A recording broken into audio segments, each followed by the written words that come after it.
You and your co-workers have finished the first task of the day, and you move on to the next one. Except for Ahmed. He sits down to wait. You actually think that he's a great guy, and he always puts his back into it.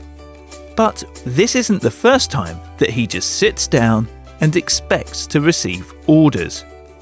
You might think, what a slacker! He takes any chance to just chill out.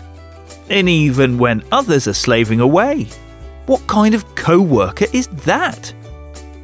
But why do you think this way?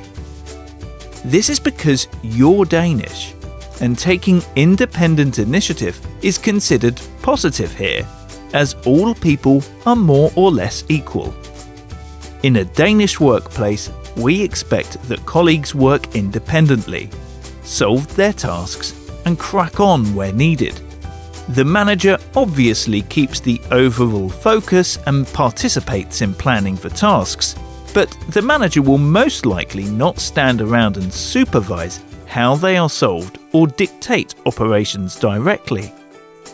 There's a long tradition for cooperation and participation in decision-making in the workplace, both in terms of general directives, such as negotiating contracts, but also it is reflected in our daily behaviour.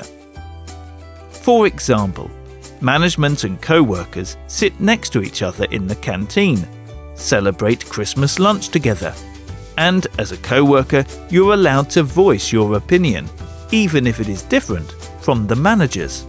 But this is not how it is where Ahmed is from.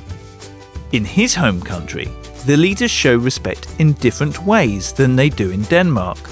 This may also mean that you don't begin tasks by yourself, but wait for a manager to assign them and to control and approve them.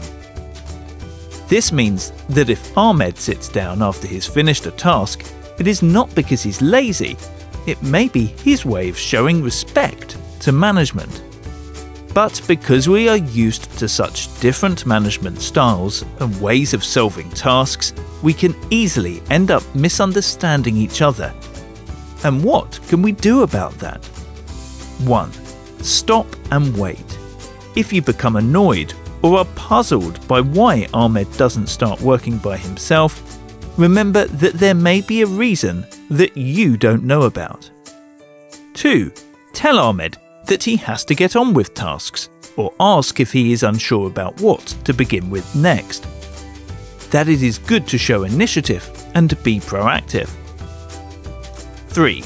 Make a list of tasks. This way Ahmed can begin with these instead of waiting around. These could be sweeping the floor, tidying, or whatever would be useful for you. Good luck with the cooperation.